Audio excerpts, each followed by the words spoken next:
We're known to be the best in the industry. I feel like our team has embraced that. We don't go into the market cheap. We don't follow anybody else. We make our own approach to the market. We're always trying to listen to what we think our customers need.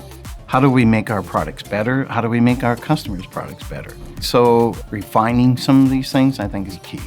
Our engineers are very, very different. They're creative. They look at engineering as a creative process. It's not just putting a machine in or putting a line in, but how can we do it differently? How can we make it better? A good design keeps giving, a bad design keeps taking. When you take a bad design, it's always going to be a problem. And when you have a good design, it's real easy to build on top of it.